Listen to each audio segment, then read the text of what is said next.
करता हूँ। हमारा टॉपिक है intro to AI and ML. तो स्टार्ट करते हैं आर्टिफिशियल इंटेलिजेंस से। अगर किसी को एआई होता क्या है, अगर किसी को पता हो तो बोलना चाहेगा। What is AI? एनीवन?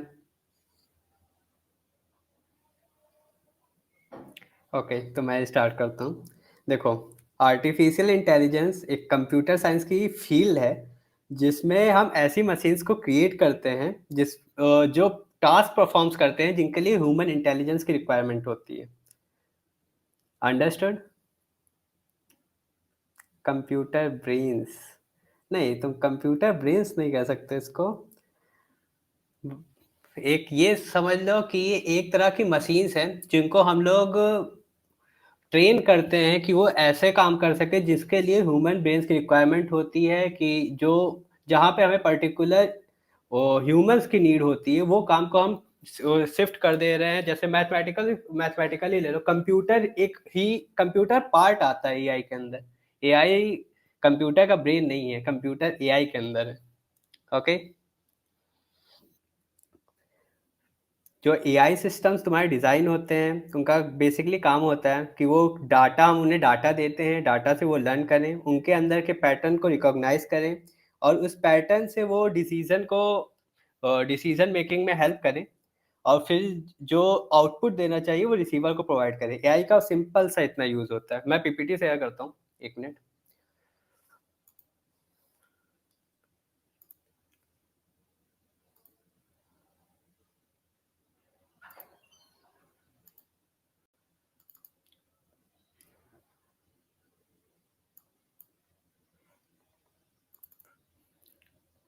मेरी स्क्रीन विजुअल है?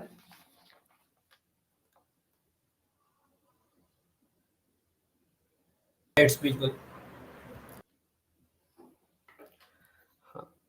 तो व्हाट इज एआई? एआई मैंने बता दिया। मूव करते हैं कि एआई किस what is AI composed of. तो देखो, एआई दो टर्म से मिलकर बना है, आर्टिफिशियल एंड इंटेलिजेंस। दो वर्ड हैं एआई में। आर्टिफिशियल का बेसिकली क्या मतलब होता है, मतलब कि मेन मेड जो हमने ह्यूमन से बनाया है। एंड सेकंड चीज इसमें आ रही इंटेलिजेंस। तो ये बताओ इंटेलिजेंस क्या होता है? किसी ने कभी सोचा, अगर हम किसी को कभी कहते हैं कि वो बंदा या फिर कोई बंदी है वो इंटेलिजेंट है, या फिर किसी को भी हम कहते हैं कि इंटेलिजेंस है, तो इंटेलिजेंस का एग्जैक्ट मीनिंग क्या होता है? क्योंकि जो आर्टिफिशियल इंटेलिजेंस है वो इंटेलिजेंस पे ही फोकस कर रहा है। आर्टिफिशियल मतलब तो मैन मेड, जो बाकी जो चीजें थ्योरी है वो इंटेलिजेंस के अंदर है। बेसिकली इंटेलिजेंस पांच चीजों से मिलकर बना होता है, मेनली पांच चीजों से। उसको पांच चीज कौन सी होती हैं? Reasoning, learning part, perception, problem solving ability and linguistic intelligence.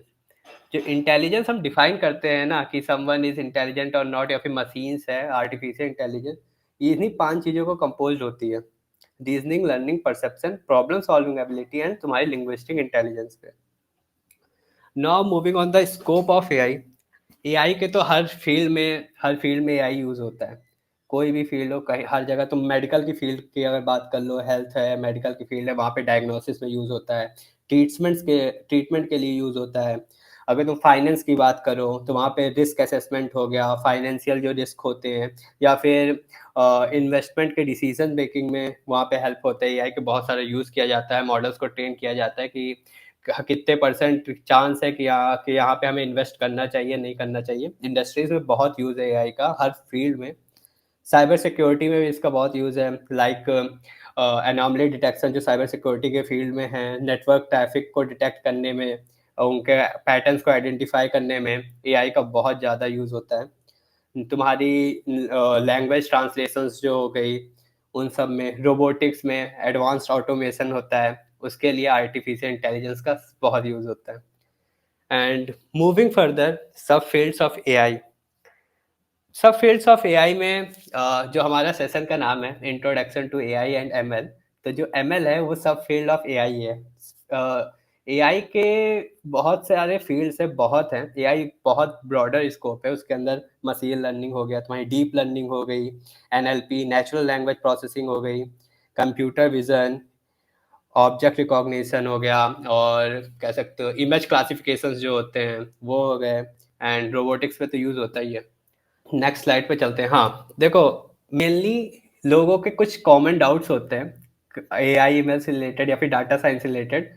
Start में कुछ डाउट्स होते हैं, तो मुझे पता है ये डाउट्स होते हैं, सबके दिमाग में आते हैं कि डाटा साइंस क्या होता है, डाटा एनालिटिक्स क्या होता है, दोनों में डिफरेंस क्या होता है। कुछ लोग जैसे अगर तुमने सोचा होगा, बहुत लोग होते हैं डाटा साइंटिस्ट हैं, कुछ लोग कहते हैं मैं डाटा एनालिटिक्स हूँ।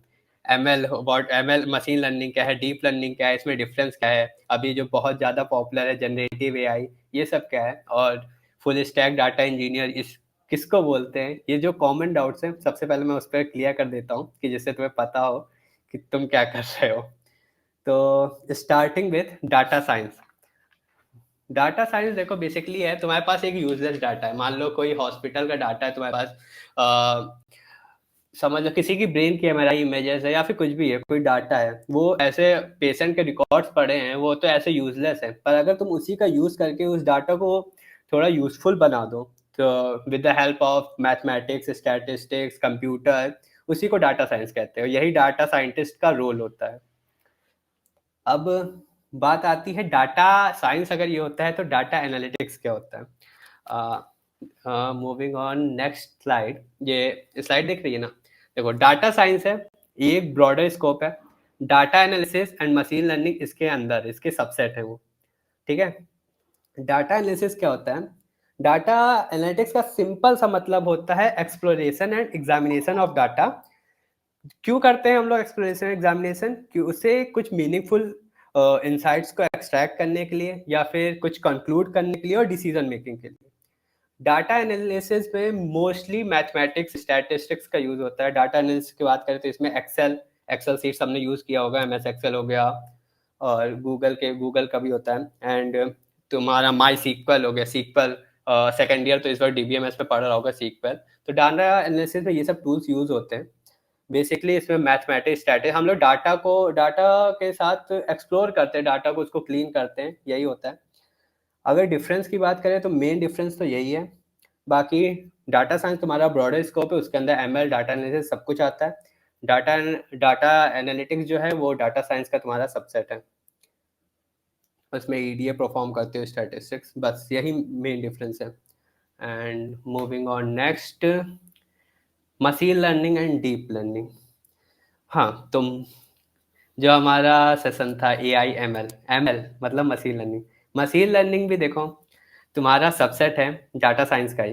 अब मशीन लर्निंग होता क्या? देखो मशीन लर्निंग की एक डेफिनेशन है, वो बहुत पॉपुलर, तुम्हें हर बुक में मिल जाएगी, हर यूट्यूब चैनल किसी भी पढ़ोगे, एक डेफिनेशन मशीन लर्निंग की बहुत बताएगा और हर जगह तुम पढ़ोगे। वो है, it is a field of computer science that gives computers the ability to learn without being explicitly programme.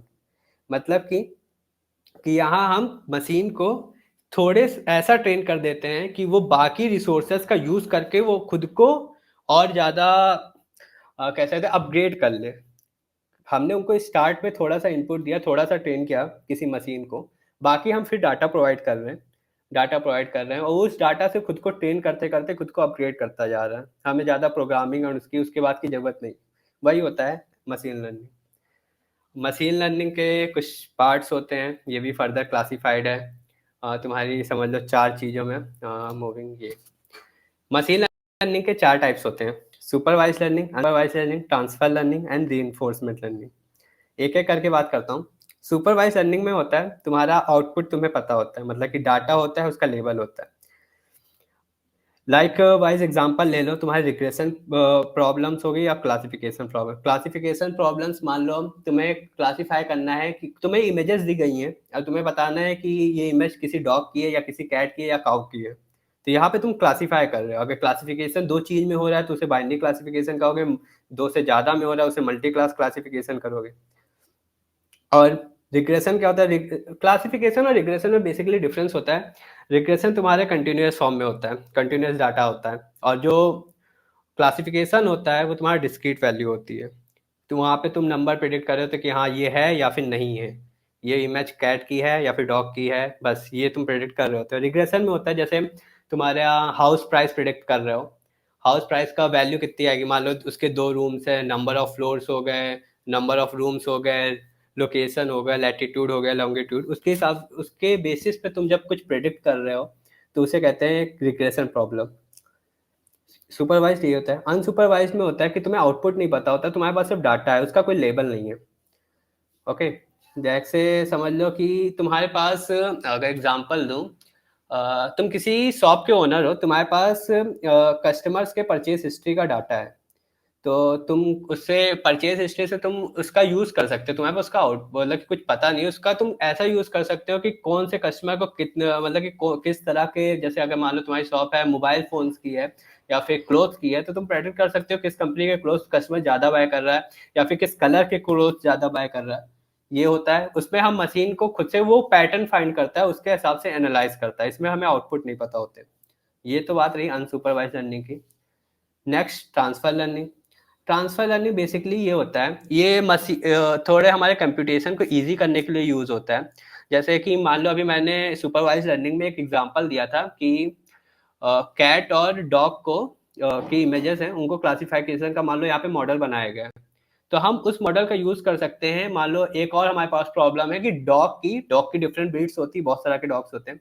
मान लो हमें डॉग्स की ब्रीड्स को क्लासिफिकेशन करना है, तो हमने जो एक मॉडल क्रिएट किया है कैट और डॉग की इमेज बनाने, मतलब कि उनको आइडेंटिफाई करने का, हम उस सेम मॉडल को दूसरे अपने डॉग्स ब्रीड्स के क्लासिफिकेशन में यूज कर लेंगे। बस यही होता है ट्रांसफर लर्निंग। हमें स्टार्ट से सब कुछ इंप्लीमेंट करने की जरूरत नहीं है, हमारे सारे फंक्शन सारे मॉडल्स को इंप्लीमेंट करने की जरूरत है, हमने वहां से मॉडल कॉपी किया, यहाँ पे किया, ईजी करने के लिए सारी चीज़ों को, कि जिससे हमारा टाइम भी बचे, हमें पूरा फिर से इम्प्लीमेंट ना करना पड़े। यही होता है transfer learning. And next is reinforcement learning. Reinforcement learning का तुम्हारा सबसे ज़्यादा यूज़ कह सकते हो तुम्हारे गेम्स वगैरह में होता है। रिइंफोर्समेंट लर्निंग क्या होता है, मशीन सीखती है खुद को रिवॉर्ड्स देके या फिर पेनल्टी करके। मान लो तुम्हारा चेस खेलते हो मशीन, मतलब कि कंप्यूटर पे या फिर अपने उस पर जो ऑनलाइन होता है चेस खेलते हो, तो मशीन वहाँ पे वर्क कैसे कर रही होती है, वो सारे पैटर्न्स को, मतलब कि अगर मैंने ये मूव चली तो वहाँ पे कितने उसको रिस्क है उसको एनालाइज करती है, उस हिसाब से खुद को पॉइंट्स देती है कि हाँ अगर मैंने ये चला इसमें रिस्क सबसे कम है, तो वहाँ पे उसने +1 दिया। अगर उसने लेफ्ट चला, मतलब कि चेस में अगर उसने लेफ्ट मूव कर रही है, तो वहाँ पे उसको सबसे ज़्यादा रिस्क है, तो उसने वहाँ पे -1 दिया। इस हिसाब से वो खुद को पेनल्टी देती है, खुद को रिवॉर्ड देती है, और उससे वो सीखती है कि चेस को मतलब कि जो तुम्हारा अपोनेंट है उसको कैसे हराना है। ये इतनी बात हुई टाइप्स ऑफ मशीन लर्निंग की। अब हमारी स्लाइड कहाँ थी? नेक्स्ट क्वेश्चन है deep learning. What is deep learning? जो एक कॉमन क्वेश्चन है कि एमएल जब हमारे पास मशीन लर्निंग है तो हमें डीप लर्निंग की इंपॉर्टेंस क्यों है। अब देखो, ये दिखा रहा हूँ, एआई एक बहुत ब्रॉडर स्कोप है, उसके अंडर मशीन लर्निंग है, मशीन लर्निंग के अंदर डीप लर्निंग है, एंड डीप लर्निंग के अंदर आता है जनरेटिव एआई। तो जो डीप लर्निंग है वो मशीन लर्निंग का भी एक सब फील्ड है। मशीन लर्निंग आर्टिफिशियल इंटेलिजेंस की सब फील्ड है, डीप लर्निंग मशीन लर्निंग का सब फील्ड है। डीप लर्निंग में बेसिकली जो आर्टिफिशियल न्यूरल नेटवर्क्स होते हैं, न्यूरल नेटवर्क समझ लो, जो जैसे हमारे ब्रेन में न्यूरॉन्स होते हैं, हम लोग ने वैसे ही सोचा कि जैसे हमारे ब्रेन में न्यूरॉन्स वर्क करते हैं हमारी बॉडी के सारे फंक्शंस को प्रोवाइड करने के लिए, सिमिलर ही कुछ ऐसा हम मशीन्स के साथ भी करें जिससे टास्क इजी हो जाए। सिमिलरली ऐसा सोचा साइंटिस्ट ने, तो उन्होंने आर्टिफिशियल न्यूरल नेटवर्क्स को मतलब कि क्रिएट किया, उसके मॉडल को प्रपोज किया, और डीप लर्निंग पूरा उसी पे बेसिस है। बात आती है, अगर तुम्हारे कि अगर एमएल था तो डीप लर्निंग की क्या ज़रूरत पड़ी, मशीन लर्निंग में से क्या क्या चीज़ें नहीं हुई जो हमें डीप लर्निंग की रिक्वायरमेंट हुई। तो देखो, मशीन लर्निंग में जो होते हैं उसमें जो लेयर्स होते हैं बहुत कम होते हैं, और जो हमें फीचर एक्सट्रैक्शन करना होता है या फिर ट्रांसफॉर्मेशन करना होता है वो हम लोग मैनुअली करते हैं। ठीक है। और जो मशीन लर्निंग मॉडल्स होते हैं वो अगर छोटा डाटा सेट है तो उस पर बहुत अच्छा वर्क करते हैं, पर अगर हम उसे बहुत ज़्यादा डाटा सेट प्रोवाइड कर दें ना, तो वो बहुत अच्छा परफॉर्म नहीं करेंगे, जो एमएल मॉडल्स होते हैं। और अगर मशीन लर्निंग के मॉडल की बात करें तो रिग्रेशन प्रॉब्लम सॉल्व करने के लिए वो ठीक है, क्लासिफिकेशन कर लेता है, क्लस्टरिंग की प्रॉब्लम सॉल्व करनी है मशीन लर्निंग से इजीली कर सकते हो, रीइंफोर्समेंट लर्निंग का भी बताया वो भी तुम मशीन लर्निंग प्रॉब्लम से सॉल्व। पर अगर मान लो तुम्हारे पास डाटा है, इमेजेस हैं, इमेज प्रोसेसिंग करनी है या फिर स्पीच रिकॉग्निशन करना है, लैंग्वेज का ट्रांसलेशन करना है, या फिर ऐसे टास्क हैं तुम्हारे पास जहाँ पे तुम्हें एक्सट्रैक्शन करना है हायरार्किकल डाटा का, तो वहाँ पे तुम एमएल का यूज़ नहीं कर सकते क्योंकि वहाँ पे बहुत बड़े डाटा सेट्स होते हैं। तो इस आपके लिए आया deep learning model.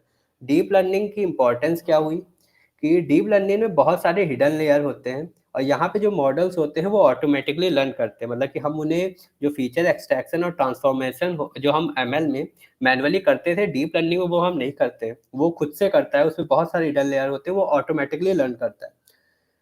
DL model large amount जो बड़े डाटा सेट होते हैं उस पर बहुत अच्छा वर्क करता है और ओवरफिटिंग को रिड्यूस करता है। डीप लर्निंग बड़े डाटा सेट के लिए बहुत है, अगर तुम बड़े डाटा सेट एमएल में डाल दोगे तो वो ऑब्वियसली अंडर फिटिंग हो जाएगा। अब एक दिक्कत ये भी है कि मशीन लर्निंग, देखो मशीन लर्निंग जो मॉडल्स होते हैं वो छोटे डाटा सेट पे वर्क करते हैं, उनके जो लेयर्स होते हैं बहुत कम होते हैं, तो उसके लिए तुम्हारा सिस्टम इनफ होता है। अगर तुम्हारे पास कंप्यूटर है, एक लैपटॉप है, तो वो मशीन लर्निंग मॉडल बेसिकली उस पर रन कर जाएगा। पर डीप लर्निंग मॉडल तुम्हारा सीपीयू पे रन नहीं होता। डीप लर्निंग मॉडल के लिए तुम्हें यूज कर जीपीयूज का यूज होता है, टीपीयूज का यूज होता है। उसके लिए स्पेशलाइज्ड हार्डवेयर होते हैं। जीपीयूज का मतलब कि ग्राफिक्स प्रोसेसिंग यूनिट्स हो गया, टीपीयूज टेंसर। मैं 1 मिनट शो करता हूँ कि जीपीयूज टीपीयूज होते क्या हैं। गूगल का ही है, एक Google Colab, sorry Google Colab.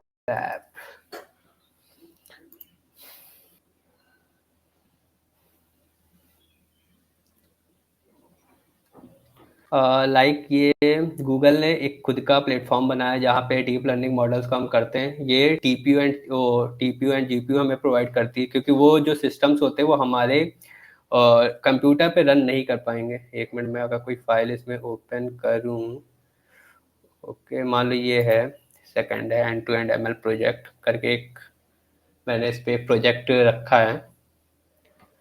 ये गूगल कोलैब का कुछ इंटरफेस ऐसा होता है। ये यहाँ पे तुम्हें कनेक्ट दिख रहा है बेसिकली, रुको इस पे जब मैंने क्लिक किया, connecting to a new run time, इसको कनेक्ट होने देते हैं। बेसिकली ये connecting to a new run time का मतलब है कि गूगल का जहाँ पे स्पेशलाइज्ड हार्डवेयर है, ये हमें इंटरनेट के थ्रू उस पर कनेक्ट कर देता है। हम जितनी चीज़ें इस पर रन कराएंगे बेसिकली वो हमारे सिस्टम पे रन नहीं होती है, वो इंटरनेट के थ्रू वहाँ पे जो गूगल्स के जो सर्वर्स है उस पर रन होती है, और हमें आउटपुट यहाँ से होता है। क्योंकि हमारा सिस्टम इतना इतना अच्छा नहीं होता है, इतना स्पेशलाइज नहीं होता है कि हम यहाँ पे बहुत बड़े डाटा सेट या डीप लर्निंग मॉडल्स को ट्रेन कर सके। इसके लिए बहुत सारे प्लेटफॉर्म्स है। गूगल का खुद का एक प्लेटफॉर्म है, ये गूगल को लैब है। इसका तुम नोट्स के लिए भी यूज़ कर सकते हो, मैं भी करता हूँ। मैं तो नोट्स के लिए यूज़ करता हूँ, नहीं तो अगर तुम प्रोजेक्ट के लिए यूज़ कर रहे हो, डीप लर्निंग प्रोजेक्ट बना रहे हो, तो उसके लिए सबसे ज़्यादा यूज़ होता है। यहाँ से कनेक्टिंग जो दिख रहा है, मैंने क्लिक किया, अभी देखना है यहाँ पे लिख के आ जाएगा connecting to a GPU. Wait for a minute.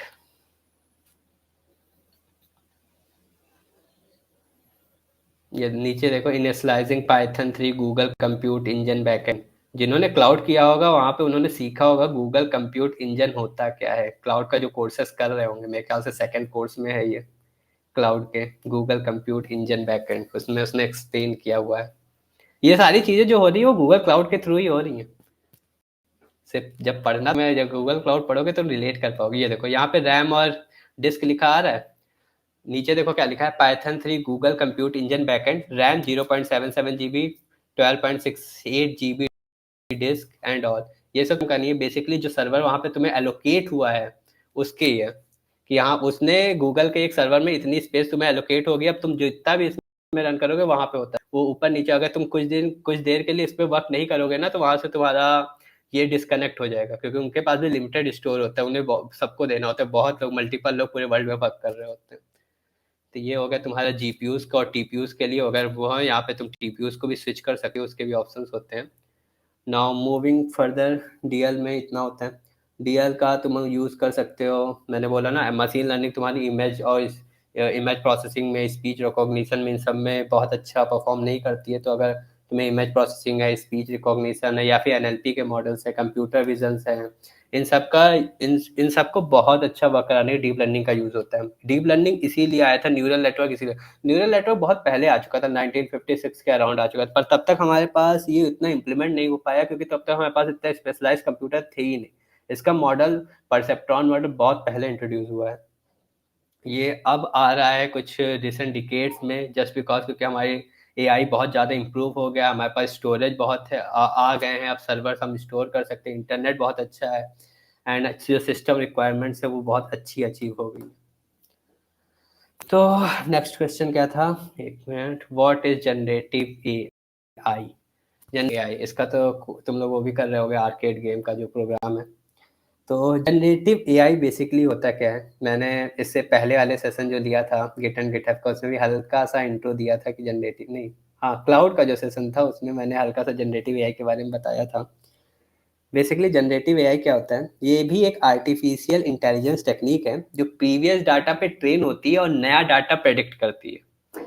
जैसे तुम्हारी चैट जीपीटी है, बार्ड यूज किया होगा, डैली यूज किया, मिड जर्नी यूज किया होगा। तो चैट जीपीटी क्या करता है, तुम उसको कुछ प्रॉम्प्ट देते हो, कुछ लिख के देते हो, और उसके पास उसने मान लो 2019 तक के सारे डाटा या फिर 2022 तक के सारे ऑनलाइन डाटा उसके पास है, उन सबको वो पढ़ा हुआ है, उसने उसने उससे लर्न किया हुआ है। तुमने कुछ जिस हिसाब से तुमने अपना प्रॉम्प्ट दिया है वो इस हिसाब से वो पैटर्न को उसका आंसर तुम्हें दे देगा। यही होता है जनरेटिव, वो पूरा प्रीवियस डाटा सेट से खुद को ट्रेन किया हुआ है। अब तो जैसे मान लो एक पर्सन का एग्जांपल देता हूँ, लाइक कोई पर्सन है या फिर मैं ही हूँ, मैंने कैट्स के बारे में, मान लो कैट्स हो गया, या फिर मान लो एमएल के बारे में, एमएल के बारे में मैंने 4-5 बुकें पढ़ी हुई हैं, मैंने 4 बुक अलग अलग ऑथर्स की बुक्स पढ़ी हैं। अब कोई मुझसे आगे पूछेगा कि व्हाट इज मशीन लर्निंग, तो उन सब का जो समराइज जो मैंने उनसे सीखा है वो मैं अपने वर्ड्स में बोलूंगा। वही होता है कि उन सब से ट्रेन होके मैंने खुद से कुछ चीजें जनरेट की। यही होता है generative AI basically. Generative AI deep learning का भी सबसेट है। अभी जैसे यहाँ पे तुमने देखा ना, एआई का सबसेट, एमएल एआई का सबसेट, डीप लर्निंग एमएल का सबसेट है, जनरेटिव एआई डीप लर्निंग का भी सबसेट है। And the last thing comes की full stack data science engineer क्या होता है। फुल स्टैक जैसे मैंने बताया ना, डाटा साइंटिस्ट क्या होता है, डाटा साइंटिस्ट क्या होता है, यूजलेस डाटा है उसको यूजफुल में कन्वर्ट कर दो। डाटा साइंटिस्ट भी यही होता है। डाटा साइंटिस्ट समझ लो प्रोसेस है कि डाटा कलेक्शन से लेके जहाँ से वो डाटा कलेक्ट कर रहा है उसको, उसकी क्लीनिंग से लेके एक मॉडल को बिल्ड करने पे उसके बाद डिप्लॉय करने तक, इतना जो प्रोसेस है इसी को full stack data science engineer कहते हैं या फिर डाटा साइंटिस्ट कहते हैं। देखो ये रोड मैप जो है ये मैंने खुद से बनाया है, मतलब कि मैं, मुझे जितना मैंने पढ़ा है, जितना सीखा है उसके हिसाब से मैंने ये रोड मैप बिल्ड किया है। यहाँ पे मैंने इसीलिए लिख भी दिया है अकॉर्डिंग टू भी। हर जगह तुम अगर पढ़ोगे वेबसाइट उस पर अलग अलग रोड मैप है, सबका अलग होता है, पर मेरे अकॉर्डिंग इस वे में चलना ज़्यादा सही रहेगा। तो सबसे पहले फुल स्टैक डाटा साइंस के लिए तुम्हें पाइथन प्रोग्रामिंग आनी चाहिए। मेनली 2 लैंग्वेजेस का यूज होता है तुम्हारे डाटा साइंस में, एक होती है पाइथन और दूसरी होती है आर। आर इंडस्ट्रीज में यूज होती है। अभी बेसिक लेवल पे तुम्हें आर सीखने की जरूरत नहीं है, तुम्हें पाइथन पे ही वर्क करना है, और पाइथन ही सबसे ज्यादा पॉपुलर है। तो पाइथन प्रोग्रामिंग सबसे पहले, उसके बाद लॉजिक बिल्डिंग। लॉजिक बिल्डिंग से तुम्हारा, मेरा मतलब है कि डीएसए, सिंपल सा बेसिक डीएसए की नॉलेज होनी चाहिए तुम्हें। फर्स्ट पार्ट ये। उसके बाद पाइथन की जो लाइब्रेरीज हैं लाइक पांडास, नमपाई, मैटप्लॉटलिब, ये क्या करती हैं अभी मैं इसको डिस्कस करूंगा। बेसिकली जो तुम्हारी पांडास, मैटप्लॉटलिब है, ये तुम्हारी डाटा एनालिसिस, जो मैंने बताया ना यहाँ पे, डाटा जो डाटा का हम एक्सट्रैक्शन करते हैं, उनको क्लीन करते हैं, उसमें यूज होती है। तो पाइथन की जो लाइब्रेरीज है, पांडास, नमपाई, मैटप्लॉटलिब, ये 3 लाइब्रेरीज बहुत इंपॉर्टेंट है। इनको इसको उसके बाद फ्रेमवर्क। फ्रेमवर्क इस पॉइंट पे तुम स्किप कर सकते हो। बेसिकली फ्रेमवर्क जो फ्लास्क, फ्लास्क तो मैं सजेस्ट नहीं करूंगा। अगर पढ़ना होगा फ्रेमवर्क तो जेंगो पढ़ना, क्योंकि जेंगो का इंडस्ट्रीज में बहुत ज़्यादा यूज़ है। Not in only A I M L, तुम्हारा वेब डेवलपमेंट में भी जेंगो बहुत यूज़ होता है।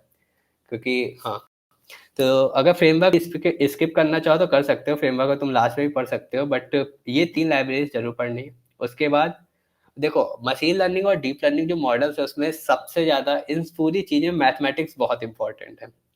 तो अगर तुम्हें उस चीज़ें उसके अंदर जो मॉडल्स रन कर रहे हैं उसके, वो कैसे रन कर रहे हैं, क्या उसके पीछे मतलब कि बैकएंड में क्या चल रहा है, वो कैलकुलस, स्टैटिस्टिक्स, इन सब के लिए statistics, probability, calculus, time series analysis, इन सब को पढ़ लेना।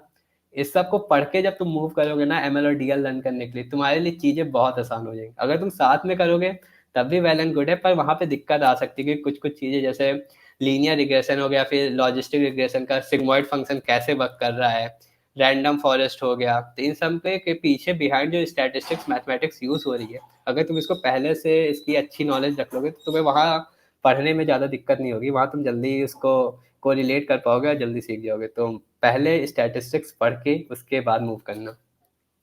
And then data visualization. Data visualization, web scraping अरे ये डाटा एनालिसिस का ही पार्ट है जो मैंने अभी बताया ना, पांडास और मैटप्लॉटली होते हैं। वेब स्क्रैपिंग का मतलब एक्सट्रैक्ट करना, मतलब यहाँ पे तुम्हारा फोकस है डाटा को एक्सट्रैक्ट करना।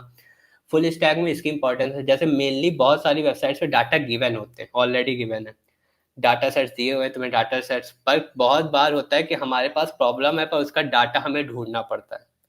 इस पॉइंट के लिए तुम वेब स्क्रैपिंग को अभी स्किप कर सकते हो, पर अगर तुम्हारे पास डाटा, वेब स्क्रैपिंग का सिंपली मतलब है किसी वेबसाइट पे, जैसे IMDb के वेबसाइट्स पे गए, वहां पे तुम्हें निकालना है टॉप 100 मूवीज, तो वेब स्क्रैपिंग पाइथन में इसकी लाइब्रेरीज होती है, ब्यूटीफुल सूप वगैरह होती है, तुम उनका यूज करके वेब स्क्रैपिंग कर सकते हो। EDA हो गया, फीचर इंजीनियरिंग, ये भी क्या होता है अभी मैं डिस्कस करूंगा।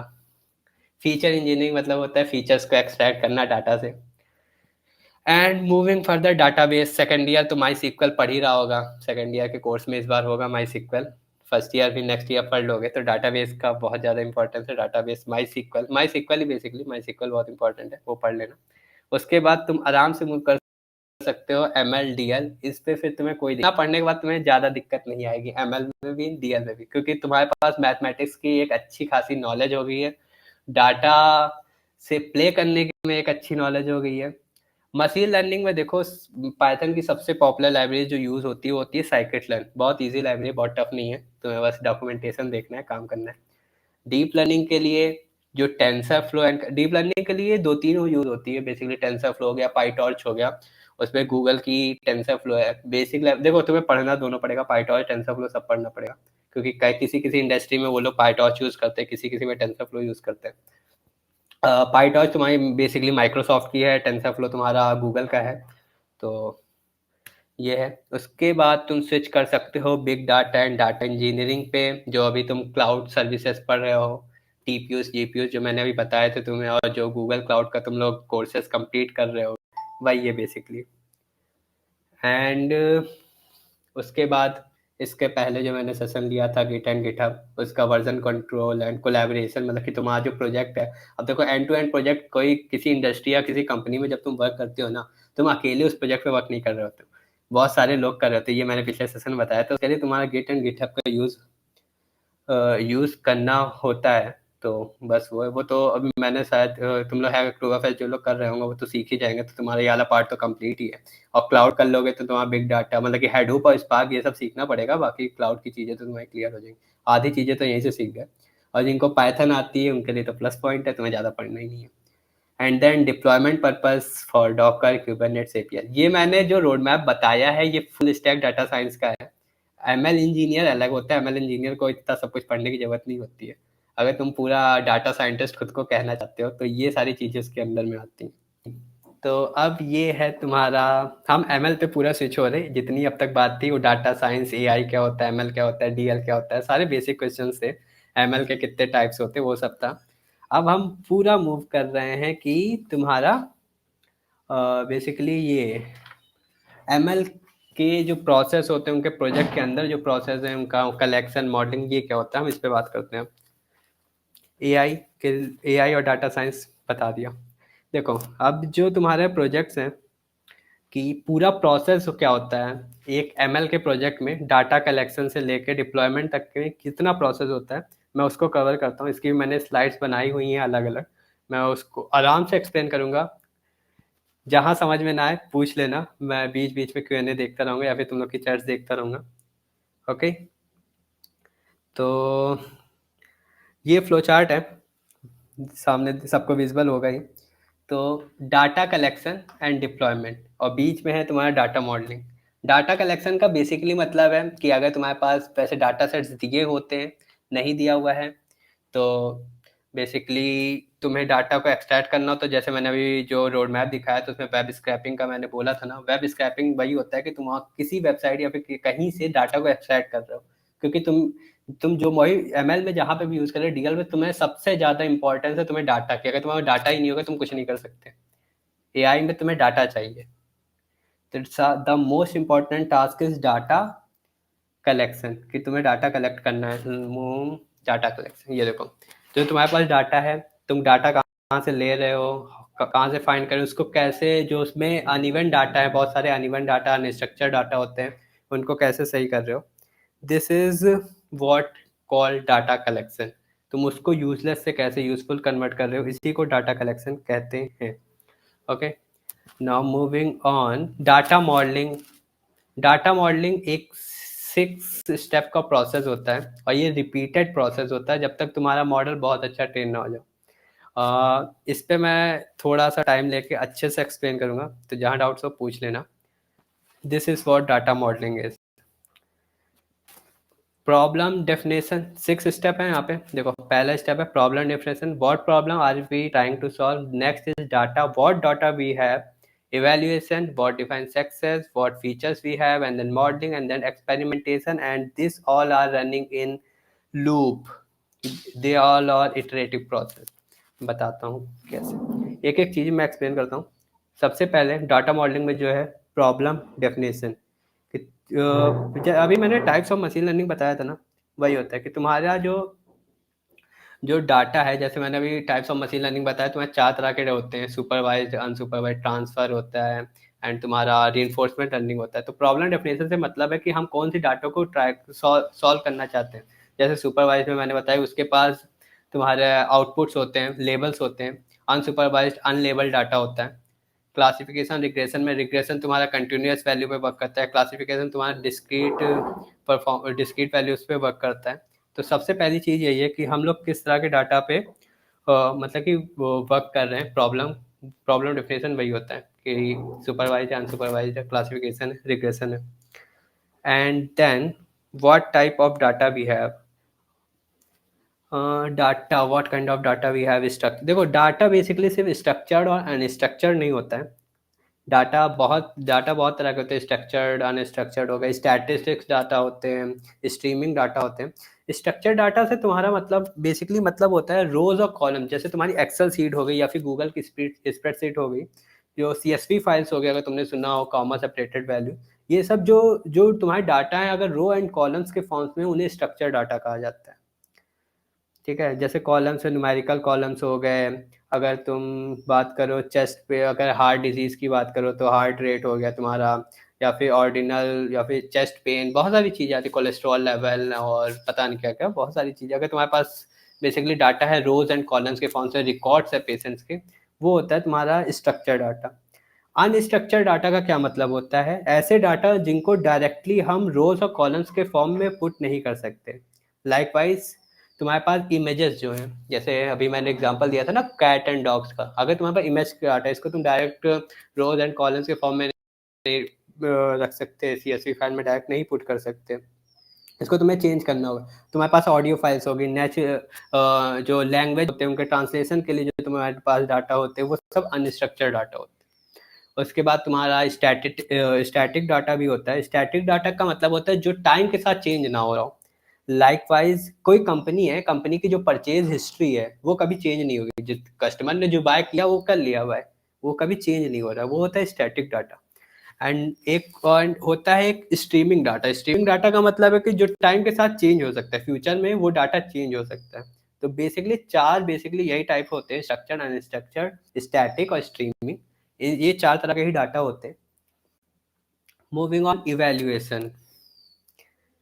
ओके, तो इवैल्यूएशन क्या होता है। What define success for us, मतलब कि इवैल्यूएशन, अभी मैं जब ये जो जितनी चीज़ें मैं बता रहा हूँ ना, data modelling, data collection, deployment, ये अभी मैं जब लास्ट पे प्रोजेक्ट को डेमो दूंगा तो उसमें ये सारी चीज़ें मैं दिखाऊंगा कि कहाँ कहाँ यूज़ हुई हैं।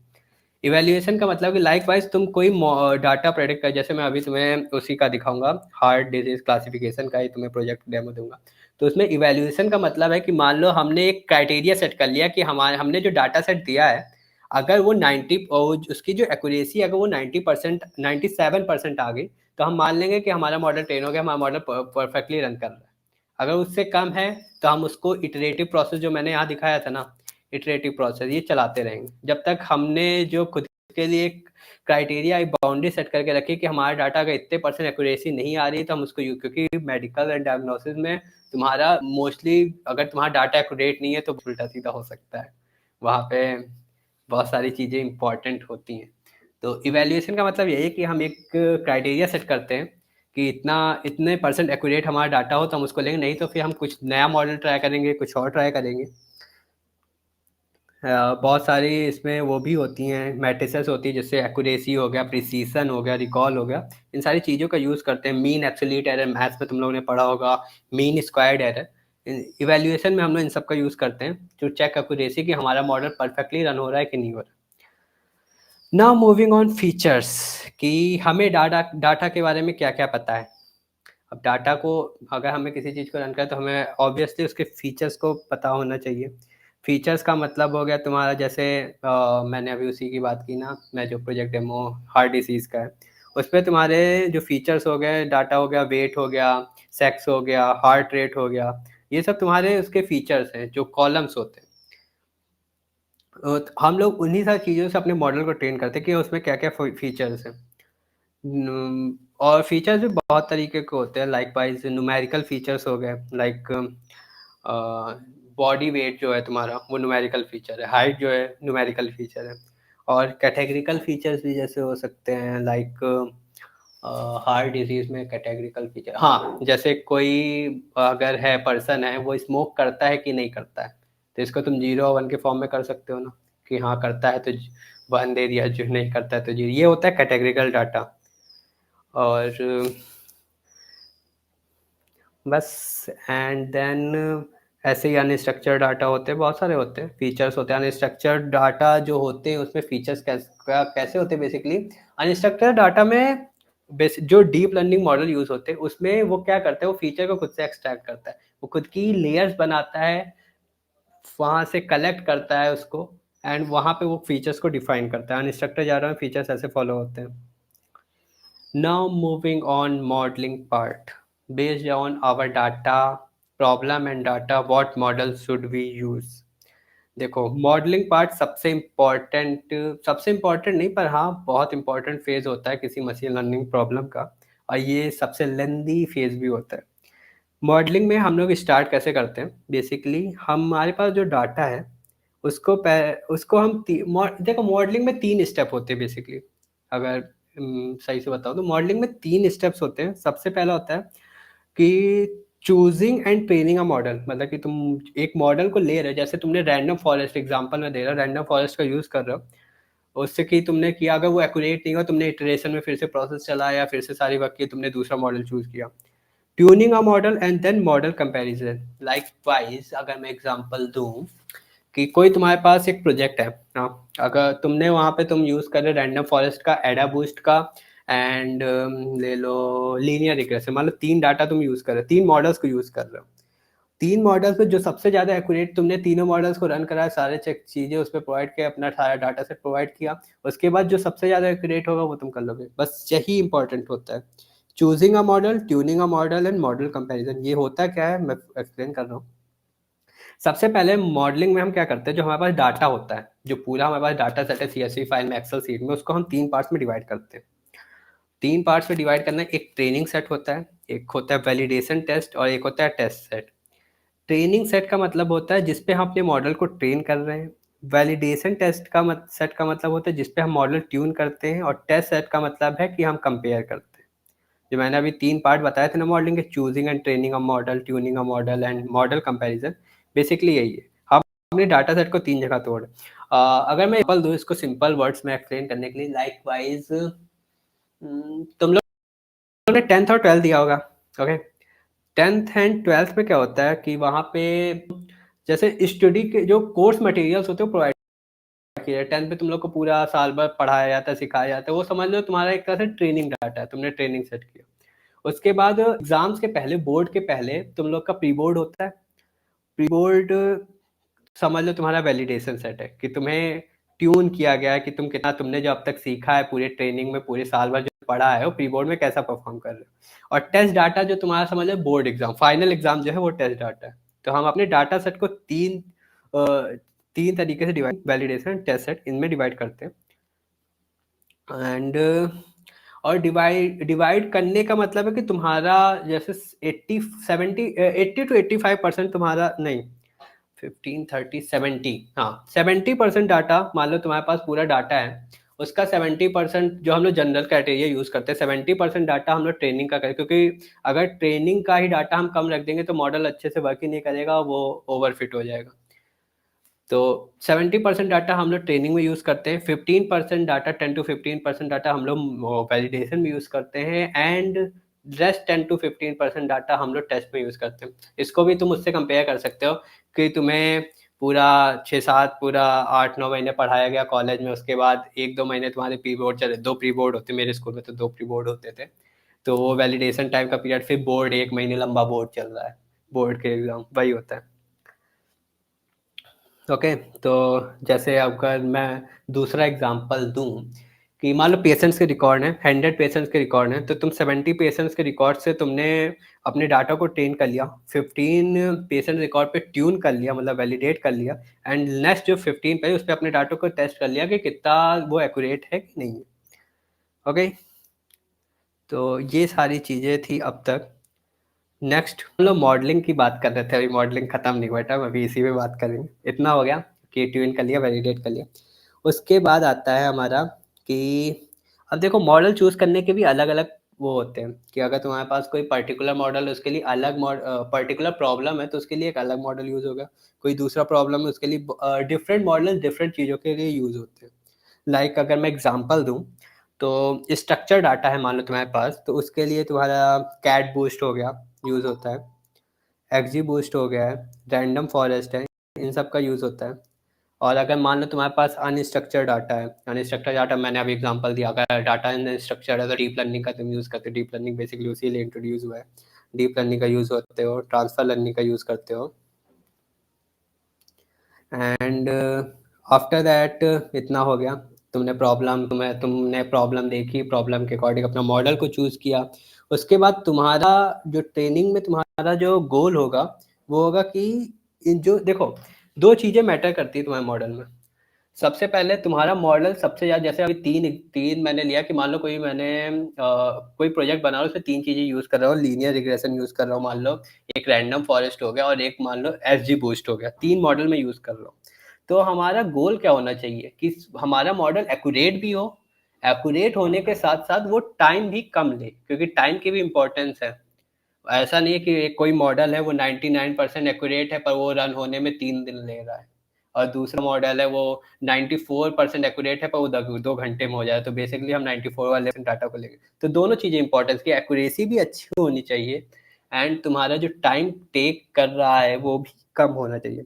लाइक वाइज 3 एग्जांपल ले लो, मान लो मैंने अभी यही लिया ना, लीनियर रिग्रेशन एंड कौन सा लिया था, रैंडम फॉरेस्ट लिया था, एक्जीबूस्ट, अरे कोई भी 3 है। मान लो तुम्हारा लीनियर रिग्रेशन एक्यूरेसी दे रहा है 87% मान लो एक्यूरेसी दे रहा है, और इसको ट्रेन होने में मान लो टाइम ले रहा है 5 मिनट का टाइम ले रहा है ये ट्रेन होने में, मतलब कि ट्रेनिंग टाइम इसका 5 मिनट है और ये 87% एक्यूरेट है। तुम्हारा जो दूसरा रैंडम फॉरेस्ट, मान लो ये एक्यूरेट है तुम्हारा 92% और इसको रन होने में मान लो लग रहा है 1.5 घंटे। एंड तुम्हारा जो थर्ड एक्जी बूस्ट, हाँ एक्जी बूस्ट लिया था, एक्जी बूस्ट वो मान लो तुम्हारा 95% एक्यूरेट है, पर उसको ट्रेन होने में लग रहे हैं 3 घंटे। तो तुम कौन सा मॉडल सेलेक्ट करोगे? बेसिकली तुम रैंडम फॉरेस्ट सेकंड मॉडल को करो, क्योंकि वो एक्यूरेट भी 92% एक्यूरेसी भी दे रहा है, प्लस वो तुम्हारा टाइम भी कम ले रहा है, ना तुम फर्स्ट लोगे ना थर्ड लोगे। तो हमें दोनों चीज़ों को ध्यान रखना है कि हमारा मॉडल एक्यूरेट भी हो, अच्छा परफॉर्म भी कर रहा हो हमारे डाटा सेट पे। सेकंड, वो जो टाइम वो ले रहा है वो कम, क्योंकि हमें दोनों चाहिए। हम इतना मैं हमें हार्डवेयर भी देखना है, टाइम भी कम ले, क्योंकि हम उसे हर बार डाटा दे रहे हैं, वो 3-4 घंटे लेगा। मॉडल बेसिकली कुछ कुछ मॉडल्स होते हैं वो 6-6 दिन 7-7 दिन ऐसे तुम करते हो, उसके बाद वो होते हैं बहुत ज़्यादा रिक्वायरमेंट। जब तुम इंडस्ट्रीज में जाओगे ना, कंपनीज वगैरह में, वो पूरा सिस्टम दिन भर ऑन रहता है, 3-3 दिन तक मॉडल ट्रेन होता है, 3-3 दिन 4-4 दिन तक, जो बड़ी बड़ी इंडस्ट्रीज होती हैं। तो ये होता है। अब बस मॉडलिंग में इतना ही पार्ट है तुम्हारा। हाँ मॉडलिंग में, हाँ अभी एक पार्ट और बचा है कि मान लो तुम्हारा डाटा इम्पो कुछ कभी कभी डाटा होता है, मान लो तुमने किया वो 99% एक्यूरेट आ गया। मान लो मतलब कि एग्जांपल दे रहा हूँ कि जैसे तुमने अभी डाटा को डिवाइड किया था ट्रेनिंग सेट और उसमें टेस्ट सेट में। तो ट्रेनिंग में तुमने मान लो डाटा तुम्हारा एक्यूरेसी आ रही, जब तुमने एक्यूरेसी चेक की मान लो उसमें एक्यूरेसी आई तुम्हारी 90%, और जब तुमने टेस्ट डाटा पे वो अपने मॉडल को चेक किया तो उसकी एक्यूरेसी आ गई 99%। तो ये तो दिक्कत है ना, उसमें 90% है, इसमें कुछ ज़्यादा ही अच्छा परफॉर्म कर दे रहा है टेस्ट डाटा में। तो ये प्रॉब्लम है तुम्हारी ओवरफिटिंग की। तो ये कुछ-कुछ जो प्रॉब्लम्स आती है, अब जैसे अंडर फिटिंग है, टेस्ट डाटा मान लो तुम्हारा 97% चल रहा है, और नहीं, ट्रेनिंग डाटा मान लो तुम्हारा 97% एक्यूरेट है और टेस्ट डाटा मान लो 80% चल रहा है, तो ये भी गलत है कि तुम्हारा टेस्ट डाटा तो बहुत अच्छा चल रहा है, ट्रेनिंग डाटा उतना अच्छा परफॉर्म नहीं कर रहा। तो ये अंडर फिटिंग का प्रॉब्लम। इन सब प्रॉब्लम्स को भी हम लोग सॉल्व करते हैं। मॉडलिंग बहुत इंपॉर्टेंट फेज है, समझ लो तुम्हारे मशीन, किसी भी मशीन लर्निंग प्रोजेक्ट का। और मैंने अभी बताया ना, टाइम और तुम्हें एक्यूरेसी, इन दोनों का बहुत ज़्यादा इंपॉर्टेंस होता है। तो मॉडलिंग मेन वर्क जो होता है वो मॉडलिंग के अंदर होता है।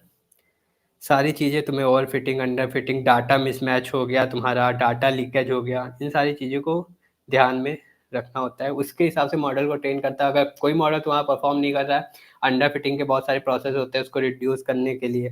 अगर कोई मॉडल मान लो अंडर फिट हो रहा है, तो तुम कोई और एडवांस मॉडल ट्राई करो, जो मैंने अभी इटरेटिव प्रोसेस दिखा, कोई और एडवांस मॉडल लो, या फिर नंबर ऑफ जो फीचर्स है तुम्हारे डाटा के उसको रिड्यूस कर दो। इन सब अंडर फिटिंग। मान लो तुम्हारा डाटा ओवर फिट हो रहा है, ओवर फिटिंग को सॉल्व करने के लिए तुम डाटा को और यूज कर सकते हैं, कलेक्ट मोर डाटा, या फिर कोई लेस एडवांस मॉडल को तुम यूज कर सकते हो क्योंकि तुम्हारा डाटा ओवर फिट हो रहा है। इतना पार्ट था तुम्हारा मॉडलिंग के अंदर।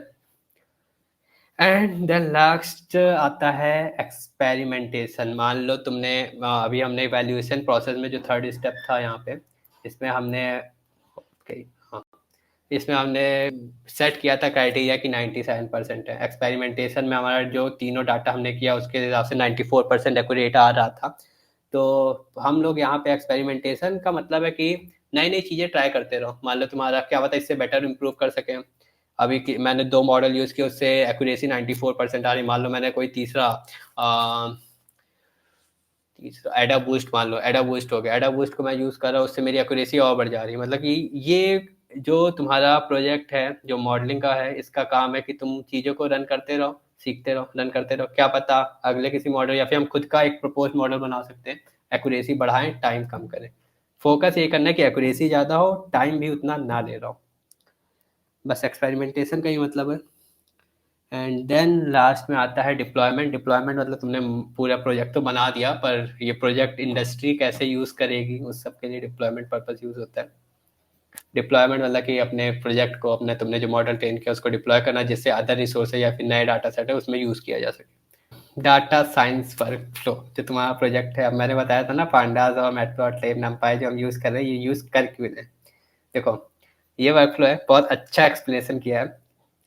मान लो तुम्हारे पास हार्ट डिजीज़ का डाटा है, ये सो रहा है, हार्ट डिजीज़ का डाटा है, ये स्टैटिक डाटा है तुम्हारे पास। तुम्हारे पास जो डाटा है या तो एक्सेल फॉर्म में होगा या सीएसवी फॉर्म में होगा। तुमने Jupyter notebook, Jupyter netbook basically एक प्लेटफॉर्म है जहाँ पे तुम्हारा डाटा रन हो रहा है। अभी मैं जब प्रोजेक्ट का डेमो दूंगा तो उसमें जो प्रोजेक्ट है वो जुपिटर नोटबुक पे ही शो करूंगा। ये जो हम लाइब्रेरीज मैंने बात की थी, रोड मैप पे मैंने बात की थी, पांडास एंड मैटप्लॉटलिब, ये डाटा एनालिसिस में यूज होता है। देखो, पांडास बेसिकली यूज होता है तुम्हारे जो सीएसवी फाइल को रीड करने के लिए एंड उस पे एक्सेल्स को परफॉर्म करने। मैटप्लॉटलिब तुम्हारा बेसिकली ग्राफिकल रिप्रेजेंटेशन के लिए यूज होता है। जो अभी किसी का शायद डाउट था, ईडीए क्या होता है, ईडीए किसी ने पूछा था ना, एक्सप्लोरेटरी डाटा एनालिसिस क्या होता है, बेसिक यही होता है। हम लोग ग्राफिकल डाटा, मतलब कि ग्राफिकल फॉर्म में उसको रिप्रेजेंट करते हैं, कुछ कंक्लूड करने के लिए, उससे कुछ सीखने के लिए, वही होता है।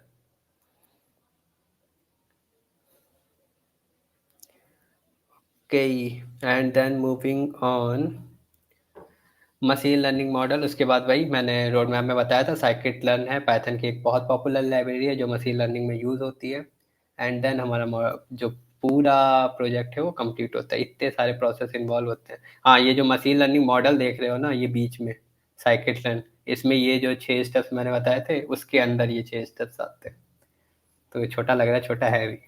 एंड नेक्स्ट, हाँ, जैसे बात मैं एमएल की कर रहा हूँ, डीप लर्निंग की मैंने डीप लर्निंग इंट्रोड्यूस किया था। इसको डीप लर्निंग से मतलब कि वो कंपेयर मत करना। मशीन लर्निंग क्योंकि डीप लर्निंग तुम्हारे कंप्यूटर पे रन नहीं होता, वो उसके लिए तुम्हें जीपी और टीपीयू चाहिए। मैं एक एमएल मॉडल की बात कर रहा हूँ, तो उसके लिए ये है।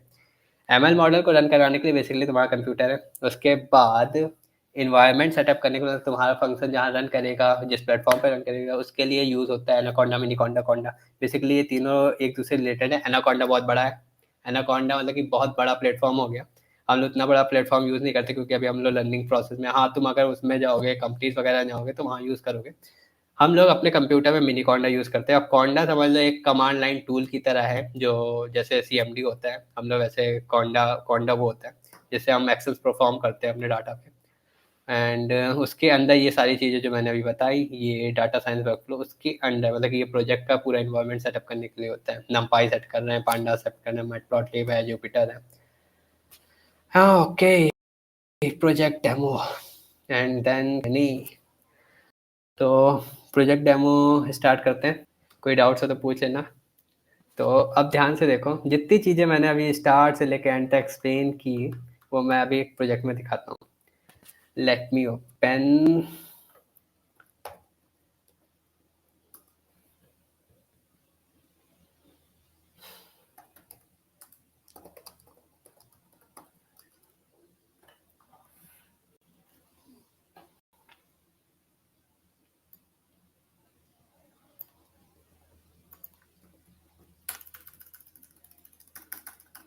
मैंने हार्ट डिजीज का बोला था ना, heart disease slash CNV। Oh sorry,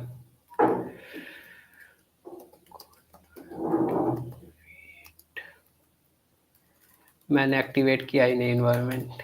एक मिनट।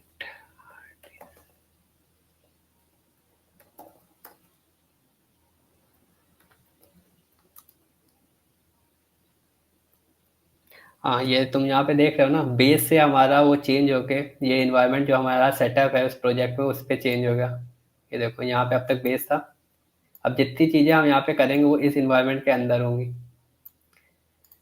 ये जो मैंने खोला, ये एनाकोंडा जो हमारे सिस्टम पे था, एनाकोंडा जैसे पाईचार्म होता है, तुम्हारा पाईचार्म होता है, या फिर VS कोड यूज़ करते हो ना, VS कोड, वैसे ही एनाकोंडा एक प्लेटफॉर्म है।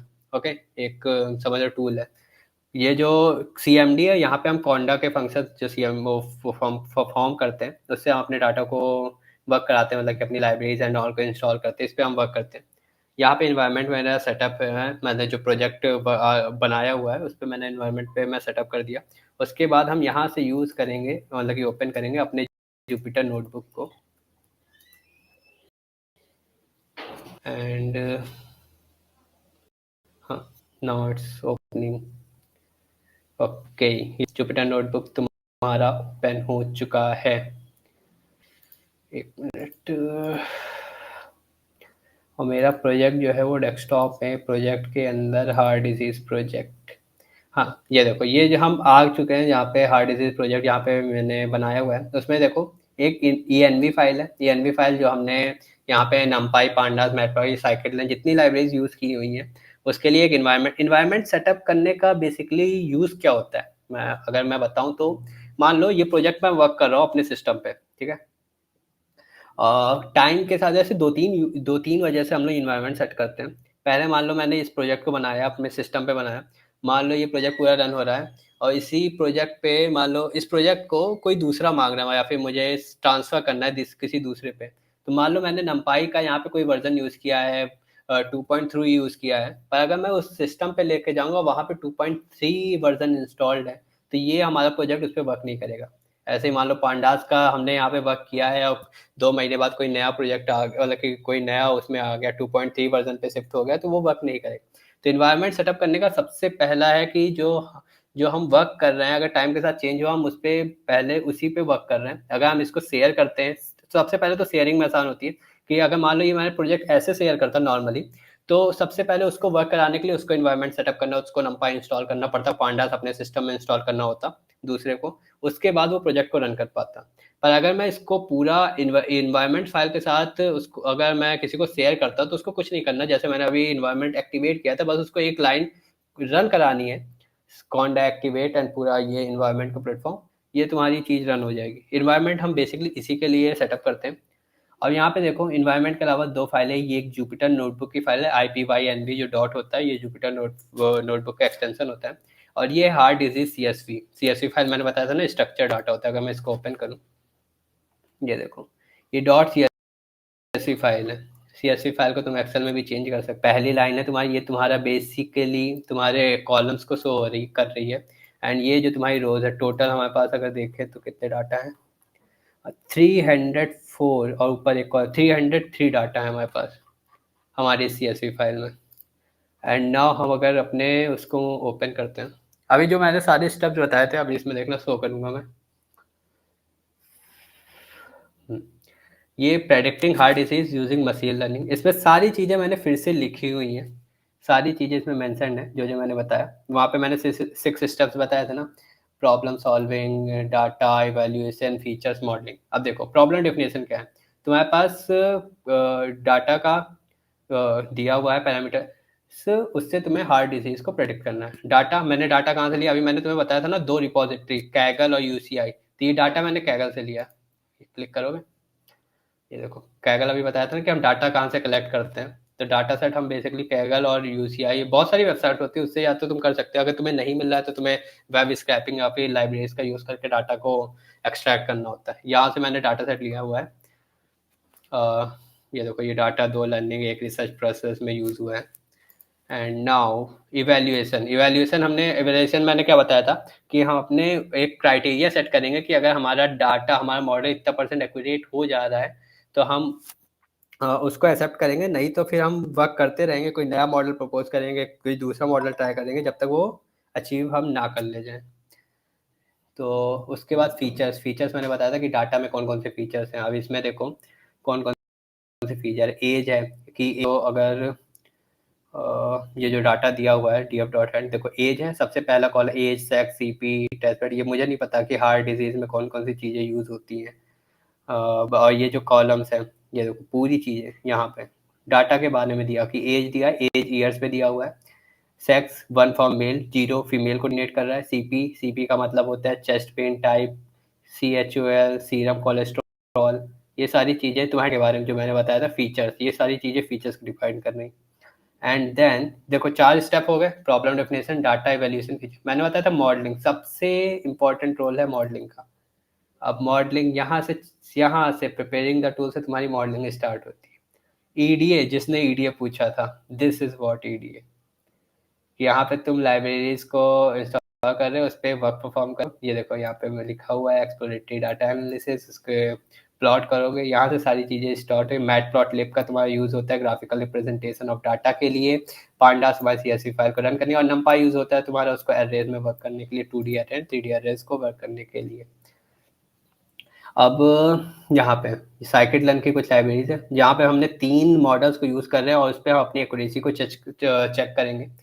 लॉजिस्टिक रिग्रेशन एक मॉडल हम यूज़ कर रहे हैं, एक है के नेबर क्लासीफायर, एक है रैंडम फॉरेस्ट क्लासीफायर। 3 मॉडल्स हम बेसिकली यूज़ कर रहे हैं। और जो हम मॉडल इवैल्यूएशन के लिए क्या क्या यूज़ कर रहे हैं, जैसे बहुत सारी चीज़ें यूज़ कर रहे हैं। ये तो सबसे पहले ट्रेन टेस्ट स्प्लिट, और ये जो ये है ये बेसिकली हमने यूज़ किया है डाटा को, मैंने बताया था ना डाटा को 3 डिवाइड करते हैं, ट्रेन टेस्ट में, ट्रेनिंग डाटा में, टेस्ट डाटा में, वैलिडेशन डाटा में। तो ये लाइब्रेरीज हैं जो मैंने बोला था ना, SQL पाइथन की लाइब्रेरीज है जो ML में यूज़ होती है, वहाँ से इंस्टॉल है। वहाँ से हमने इंपोर्ट किया हुआ है सारी चीज़ों को। इंपोर्ट कहाँ किया है, ये देखो फ्रॉम sklearn का तुम्हें अगर डॉक्यूमेंटेशन में शो करूँ, दिस इज व्हाट sklearn, ये है तुम्हारी डॉक्यूमेंटेशन। यहाँ से तुम सारी चीज़ों को देख सकते हो, कोई जैसे मैंने यहाँ पे क्या यूज़ किया है, और train test split and cross value script. अगर मैं यहाँ पे सर्च करूँ ट्रेन टेस्ट स्प्लिट, ये देखो आ गया, मॉडल को ट्रेन कर रहा है, ट्रेन sklearn। मैंने यहाँ पे क्या यूज़ किया था, sklearn.model_selection, वहाँ से इंपोर्ट किया। This is what showing this, ये देखो इसको, इसमें क्या क्या पैरामीटर्स है तुम यहाँ से चेक कर सकते हो। पूरे डॉक्यूमेंटेशन रीड करने की एक तो आदत डालो। अभी मैं तुम्हें न्यूज़ लेटर भी बताऊंगा क्या। ये देखो sklearn मॉडल में क्या क्या है, ट्रेन टेस्ट स्प्लिट में यहाँ पे हम एरे को पास करेंगे, टेस्ट का साइज देंगे, उसके टेस्ट का साइज का मतलब है कि हम उसको ट्रेनिंग और कितने टेस्ट डाटा में उसको हम वो कर रहे हैं, डिवाइड कर रहे हैं, उसका मतलब है रैंडम स्टेट सफल, ये सब सारी चीज़ें या तो। मूविंग फर्दर, यहाँ से हमने डाटा को लोड किया, डाटा को लोड PD पांडास की हेल्प से डाटा को लोड किया, और हमने डाटा का सेव चेक किया जो कि 303 रोज एंड 14 कॉलम्स है। मैंने यहाँ पे CSV फाइल में दिखाया था ना, 1 2 3 4 5 6 7 8 9 10 11 12 13 14 14 कॉलम्स हैं। एंड 304 एक ऊपर की रो हटा के जो कॉलम्स को डिनोट करी 303 तुम्हारे पास डाटा है।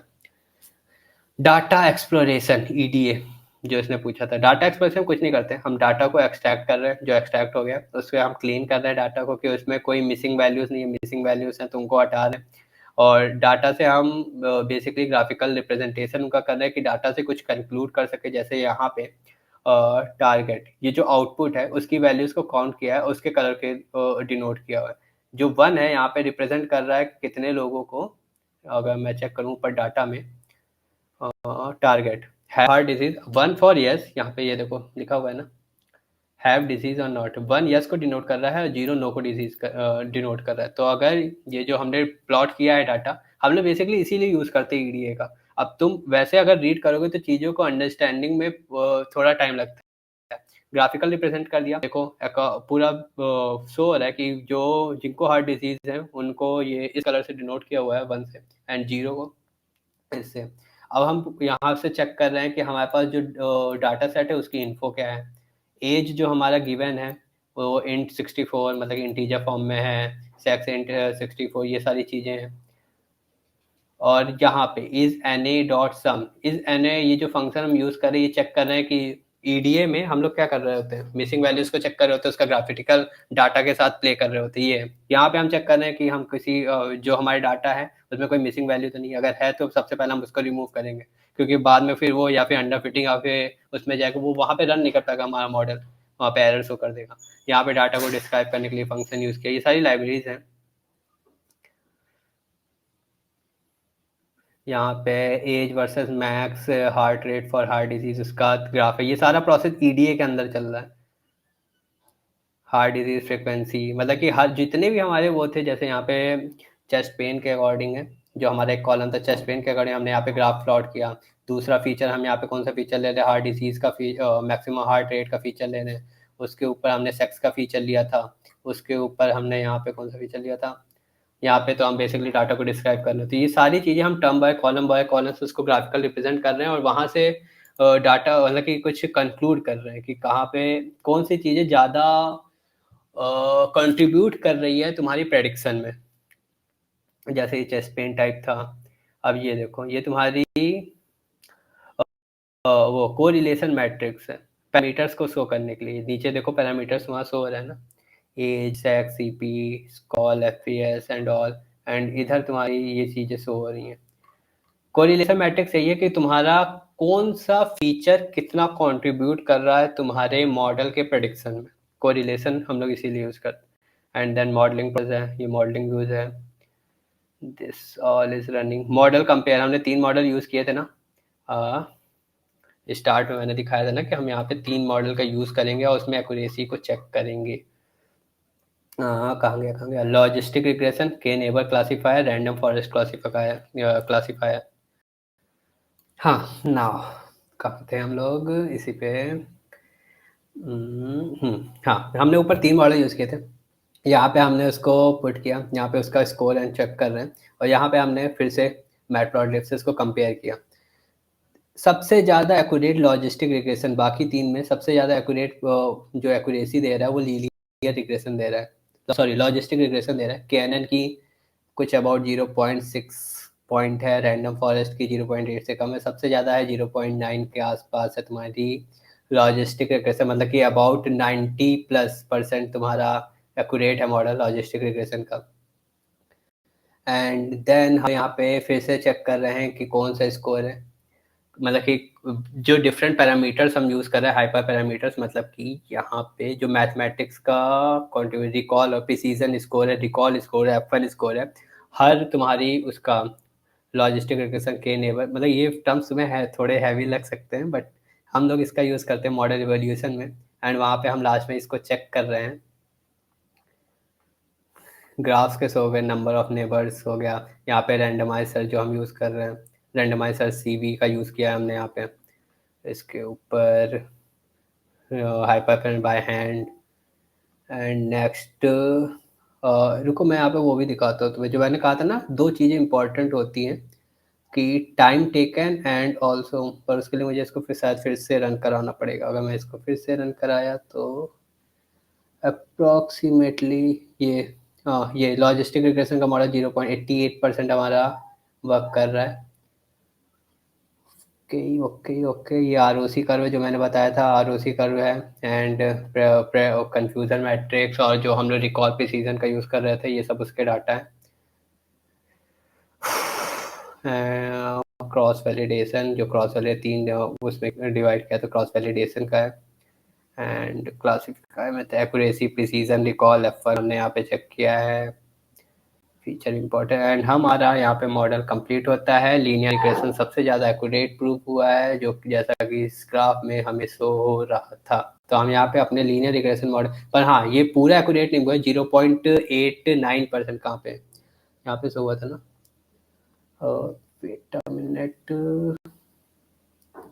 ये तो रैंडम फॉरेस्ट क्लासीफायर तुम्हारा 86% एक्यूरेसी दे रहा था,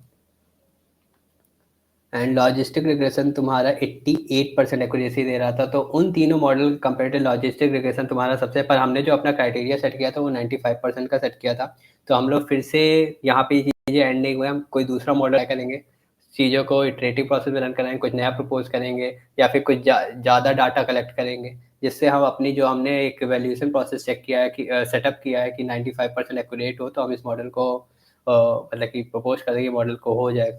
देन तब तक नहीं हो, जब तक नहीं हो रहा तब तक इसको हम लूप में रन करें, कोई नया मॉडल ट्राई करते रहेंगे, डाटा सेट कलेक्ट करते रहेंगे। तो बस प्रोजेक्ट डेमो में इतना ही था। Let me and this. आप लोग के डाउट्स होते हैं कि कहाँ से क्या क्या पढ़े, मशीन लर्निंग कहाँ से पढ़े या फिर डाटा साइंस कहाँ से पढ़े, तो मैं 2-3 चीज़ें बता दे रहा हूँ, उसके अकॉर्डिंग करना। मेरी स्क्रीन तो विजुअल होगी सबसे आपको। तो सबसे पहला प्लेटफॉर्म है जो बहुत अच्छा है, वो है तुम्हारा कोर्सेरा। कोर्सेरा पे एक बहुत ही अच्छे एंड्रू एनजी का कोर्स है स्पेशलाइजेशन का, जो कि मैंने खुद किया हुआ है, इसे मैं रेकमेंड करूँगा कि मशीन लर्निंग अगर तुम्हें स्टार्ट करनी है, वाह, सबसे पहला ये ये मेरा तो दिखा रहा है ऑलरेडी इनरोल्ड, क्योंकि मैं ये कंप्लीट कर चुका हूँ, प्रीवियस ईयर किया था अपने सेकेंड ईयर में। ये 3 सीरीज का एक स्पेशलाइजेशन है। अगर तुम्हें एमएल सीखना है, ये ऐसा कोर्स है तुम्हें बेसिकली जितने भी बेसिक्स पार्ट हैं एमएल में, जितने भी मेन मॉडल्स हैं उनके जितने बेसिक पार्ट हैं, और for the purpose of your interviews also ये कोर्स बहुत ही अच्छा है अगर तुम्हें करना चाहो। हाँ, पर सेकंड थिंग, कोर्स बाय करने की जरूरत नहीं है यहाँ पे, तुम्हें फाइनेंशियल एड में, कोर्सेरा से कोई भी कोर्स कभी बाय करने की जरूरत नहीं है। तुम यहाँ पे फाइनेंशियल एड में इनरोल कर सकते हो। कैसे करते हैं, जिसको करना को बता देना, मैं उसका एक वो भेज दूंगा फॉर्मेट की कैसे अप्लाई करते हैं फाइनेंशियल एड में। तो ये मशीन लर्निंग का 3 कोर्स का सीरीज है, इसको तुम कर सकते हो। बहुत अच्छा कोर्स है, एंड्रू एनजी है, बहुत अच्छे से समझाया है। पर हाँ, सजेस्ट करूंगा साइड बाय साइड तुम लोग इसके नोट्स बनाते रहना, जिससे बाद में हेल्प मिलेगी। नहीं तो अगर ये तो तुम्हारा सिर्फ एमएल का है, अगर तुम्हें फुल स्टैक मतलब कि पूरा A to Z data science, Python and all का है, तो ऐसा तो या इसके लिए तुम्हें कोर्स बेसिकली बाय करने पड़ेगा यूडेमी वगैरह पे, वो पेड होते हैं। तो एक काम कर सकते हो, मेरे पास अप्लाइड एआई, जहाँ से मैं खुद पढ़ा हूँ, वहाँ से मैं डीप लर्निंग पढ़ रहा हूँ। अप्लाइड एआई का मेरे पास कोर्स पड़ा है, अगर जिसको पढ़ना हो वो मुझसे ले सकता है, डाउनलोडेड फॉर्म में है, वो ए टू जेड है, उससे पढ़ना हो तो वो कर सकते हो, वो उसमें पूरा data science A to Z cover.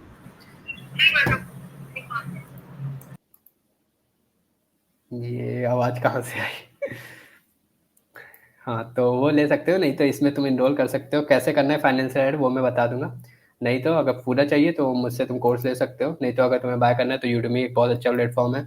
अ, तुम यूडेमी से भी बहुत सारे बाय कर सकती हो। यहाँ पे सर्च कर लो जैसे machine learning reviews and ratings के अकॉर्डिंग, तुम्हें इंडियन उससे पढ़ना है तो उससे पढ़ लो, नहीं तो फॉरन है तो फॉरन करना है फॉरन से कर लो। ये देखो, ए टू जेड टी एम के बहुत अच्छे अच्छे कोर्सेज है, 4.6 की रेटिंग अगर तुम्हें बाय करना है। अभी तो ये 3001 इतना होता नहीं है, ये प्राइस ड्रॉप होते रहते हैं, बढ़ते घटते रहते हैं। तो 400-500 तक आ जाते हैं, वहाँ से पढ़ सकते हो। नहीं तो कोर्सेरा पे इनरोल कर लो। यहाँ पे तुम्हें अगर तुम्हें करना है तो सबसे पहले मशीन लर्निंग स्पेशलाइजेशन कंप्लीट कर लेना, 3 कोर्स। उसके बाद डीप लर्निंग का भी एक स्पेशलाइजेशन है जो 5 कोर्स का सीरीज है, उसको कर सकते हो। ओपन हो जहाँ, ये देखो 5 कोर्स सीरीज है, इसमें भी मैं ऑलरेडी इनरोल्ड हूँ, तो इसको कर सकते हो। 3 months एट 10 वीक का और अ वीक। तो ये है, नहीं तो अगर लेना हो तो मुझसे ले कोर्स, मेरे पास भी कोर्स है डाउनलोड फॉर्म में, जिसको पढ़ना होगा बता देना। एंड इतना तो हो गया तुम्हें कहाँ से पढ़ना है, स्टैटिस्टिक्स मैथ्स वगैरह यार देखो, अगर पढ़ना होगा तो उसका स्टैनफोर्ड यूनिवर्सिटी यूट्यूब चैनल से वैसे मिल जाएंगे, नहीं तो जो कोर्सेज हैं उस पर अगर तुम इसको कर रहे हो इस पर भी बेसिक इंट्रो दे देगा। एंड अगर तुम मैं दो एक न्यूज़ लेटर बता रहा हूँ, अगर तुम्हें डाटा साइंस में रियली में इंटरेस्ट है तो एक न्यूज़ लेटर है, अगर तुम्हारे कोई डाउट्स होते हैं बेसिकली ये केडी नजर, यहाँ पे तुम्हारे सारे डाउट्स हो जाएंगे। बेसिकली इसको ओपन करके यहाँ सर्च करने से, जैसे तुम्हें कुछ भी सर्च करना है, लीनियर रिग्रेशन सर्च, हाँ लीनियर रिग्रेशन सर्च करना है, लीनियर रिग्रेशन के बारे में पढ़ना है, कोई डाउट्स आ रहे हैं तो यहाँ पे सर्च करने से अच्छा होता है कि इसको सब्सक्राइब कर लेना अगर मन हो तो, क्योंकि तुम्हारे ईमेल्स पे आते रहेंगे, वहाँ से पढ़ सकते हो। नहीं तो अगर जैसे तुम्हें लीनियर रिग्रेशन है तो यहाँ पे देखो, यहाँ पे सर्च करोगे तो क्या होगा, दोनों में डिफरेंस बताता हूँ।